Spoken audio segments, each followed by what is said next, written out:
ಉಡುಪಿಯ ನೇತ್ರಜ್ಯೋತಿ ಕಾಲೇಜಿನಲ್ಲಿ ನಡೆದಿರುವಂತಹ ಘಟನೆ ಒಂದು ದಿನದ ಘಟನೆ ಅಲ್ಲ. ಪೊಲೀಸರು ಈ ಬಗ್ಗೆ ಸೂಕ್ಷ್ಮವಾಗಿರುವಂತಹ ತನಿಖೆ ನಡೆಸುವಂತಹ ಬದಲು ಪೊಲೀಸ್ ಇಲಾಖೆ ಪ್ರಕರಣವನ್ನ ಮುಚ್ಚಿ ಹಾಕ್ತಾ ಇದೆ ಎಂದು ಬಿಜೆಪಿ ರಾಜ್ಯಾಧ್ಯಕ್ಷ ಸಂಸದ ನಳಿನ್ ಕುಮಾರ್ ಕಟೀಲ್ ಹೇಳಿದ್ದಾರೆ.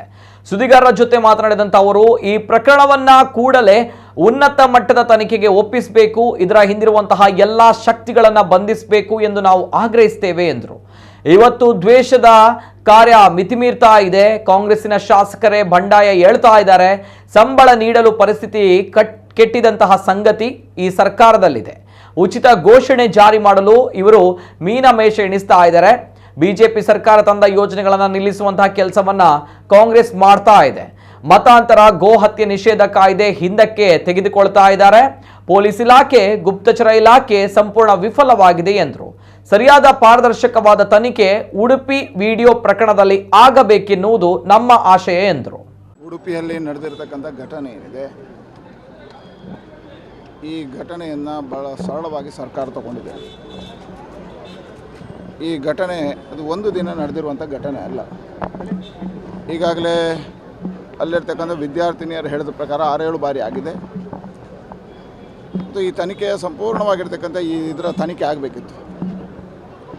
ದೂರು ಕೊಟ್ಟ ತಕ್ಷಣ ಮೊಬೈಲ್ಗಳನ್ನು ತಗೊಂಡು ಆ ತರುಣಿಯರ ಕನಿಷ್ಠ ಮಾಹಿತಿಗಳನ್ನು ತಗೋಬೇಕಿತ್ತು. ಯಾವುದೇ ಮಾಹಿತಿಗಳನ್ನು ತಗೊಳ್ಳದೆ ಪೊಲೀಸ್ ಇಲಾಖೆ ಇದನ್ನು ಮುಚ್ಚಿ ಹಾಕುವಂಥ ಪ್ರಯತ್ನವನ್ನು ಮಾಡಿತ್ತು. ಮತ್ತು ಈ ಪ್ರಕರಣ ಬಹಳ ಗಂಭೀರವಾಗಿರ್ತಕ್ಕಂಥ ಪ್ರಕರಣವಾಗಿ ದೇಶದಲ್ಲಿ ಮೂಡಿದೆ. ವಿಶೇಷವಾಗಿ ಕೇರಳ ಫೈಲ್ಸ್ ಸಿನಿಮೆಯನ್ನು ನೋಡಿದ್ದೀವಿ. ಅದರ ಆಧಾರದಲ್ಲಿರ್ತಕ್ಕಂಥದ್ದು ಇದು ಅದೇ ರೀತಿಯ ಘಟನೆಗಳು ನಡೀತಾ ಇದ್ದಾವೆ. ಹಾಗಾಗಿ ಯಾರೋ 3 ತರುಣಿಯರು ಮಾಡಿದ್ದಾರೆ, ವಿದ್ಯಾರ್ಥಿನಿಯರು ಮಾಡಿದ್ದಾರೆ ಅನ್ನೋದಕ್ಕಿಂತ ಇದರ ಹಿಂದೆ ಯಾವ್ಯಾವ ಶಕ್ತಿಗಳಿದ್ದಾವೆ, ಯಾವ್ಯಾವ ವ್ಯಕ್ತಿಗಳ ಕೈವಾಡ ಇದೆ, ಕೇರಳದ ಮೂಲಗಳೇನು ಅನ್ನುವಂಥದ್ದೊಂದು ಪೂರ್ಣ ತನಿಖೆ ಆಗಬೇಕು, ಬಹಿರಂಗಪಡಿಸಬೇಕು. ಇದನ್ನೊಂದು ಮುಖ್ಯಮಂತ್ರಿಗಳು ಗಂಭೀರವಾಗಿ ತನಿಖೆ ತಗೋಬೇಕು ಅಂತ ಹೇಳೋ ಕಾರಣಕ್ಕೋಸ್ಕರ ಇವತ್ತು ಪ್ರತಿಭಟನೆಯನ್ನು ಮಾಡಿದರು. ಈಗಾಗಲೇ ರಾಜ್ಯದ ನಾನಾ ಜಿಲ್ಲೆಗಳಲ್ಲಿ ಭಾರತೀಯ ಜನತಾ ಪಾರ್ಟಿ ಪ್ರತಿಭಟನೆ ಮಾಡಿದೆ.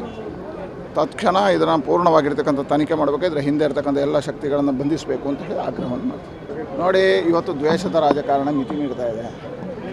ಈ ಸರ್ಕಾರ ಅಭಿವೃದ್ಧಿಯ ಕಾರ್ಯಗಳನ್ನು ಯಾವುದು ಮಾಡ್ತಾ ಇದೆ. ಇವತ್ತು ಕಾಂಗ್ರೆಸ್ನ ಶಾಸಕರೇ ಬಂಡಾಯ ಹೇಳ್ತಕ್ಕಂಥ ಪರಿಸ್ಥಿತಿ ಬಂದಿದ್ದಾವೆ. ಇವತ್ತು ಹಿಂದೆ ನಮ್ಮ ಸರ್ಕಾರ ಕೊಟ್ಟಿರ್ತಕ್ಕಂಥ ಎಲ್ಲ ಅನುದಾನಗಳು, ರಸ್ತೆಗಳು, ಅಭಿವೃದ್ಧಿ ಕಾರ್ಯಗಳ ಅನುದಾನಗಳನ್ನು ನಿಲ್ಲಿಸುವಂಥ ಒಂದು ಪ್ರಕ್ರಿಯೆಯನ್ನು ಮಾಡಿದೆ. ಇವರಾದರೂ ಕೊಡ್ತಾರೆ ಹೇಳಿದ್ರೆ ಇವರು ಕೊಡ್ತಾ ಇಲ್ಲ. ಇವತ್ತು ಸಂಬಳ ಮಾಡಲಿಕ್ಕೂ ಪರಿಸ್ಥಿತಿ ಕೆಟ್ಟದಾಗಿರೋಂಥ ಪರಿಸ್ಥಿತಿ ರಾಜ್ಯದ್ದು ಬಂದಿದೆ. ಸುಳ್ಳು ಹೇಳಿ ಇವತ್ತು ಉಚಿತವಾಗಿರ್ತಕ್ಕಂಥ ಘೋಷಣೆಗಳನ್ನು ಮಾಡಿ ಸರ್ಕಾರ ಅಧಿಕಾರಕ್ಕೆ ಬಂದಿದೆ. ಕೊಟ್ಟಿರ್ತಕ್ಕಂಥ ಉಚಿತ ಘೋಷಣೆಗಳನ್ನು ಪೂರ್ಣ ಮಾಡೋದಕ್ಕೆ ಈ ಸರ್ಕಾರದಿಂದ ವಿಫಲ ಆಗಿದೆ. ಇವತ್ತು ಕರೆಂಟ್ ಬಿಲ್ ಜಾಸ್ತಿ ಮಾಡಿದ್ದಾರೆ. ಇವತ್ತು ರೈತರ ಪಂಪ್ ಸೆಟ್ಗಳಿಗೆ ಮೀಟ್ರ್ ಹಾಕುವಂಥ ಕೆಲಸ ಕಾರ್ಯಗಳು ನಡೀತದೆ.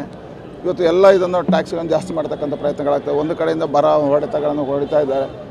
ಇದರ ಮಧ್ಯೆ ಕಾಂಗ್ರೆಸ್ ಇವತ್ತು ಸುಮಾರು 10-15 ಜನ ರೈತರ ಆತ್ಮಹತ್ಯೆಗಳಾಗಿದ್ದಾವೆ, 10-15 ಜನರ ಹತ್ಯೆಗಳು ನಡೆದಿದ್ದಾವೆ. ಈ ಘಟನೆಗಳನ್ನು ನೋಡಿದಾಗ ಸರ್ಕಾರ ಇವತ್ತು ದ್ವೇಷದ ರಾಜಕಾರಣವನ್ನು ಮಾಡ್ತಾಯಿದೆ. ಅದರ ಮಧ್ಯೆ ಏನಾಗಿದೆ, ನಾವು ತಂದಿರತಕ್ಕಂಥ ಯೋಜನೆಗಳನ್ನೆಲ್ಲ ನಿಲ್ಲಿಸುವಂಥ, ಭಾಗ್ಯಲಕ್ಷ್ಮಿ ಯೋಜನೆ ನಿಲ್ಲಿಸುವಂಥ, ಇವತ್ತು ಕಿಸಾನ್ ಸಮ್ಮಾನಿಗೆ 4,000 ಹಾಕುವಂಥ, ರೈತ ವಿದ್ಯಾನಿಧಿಯನ್ನು ನಿಲ್ಲಿಸುವಂಥ ಕೆಲಸವನ್ನು ಮಾಡಿದೆ.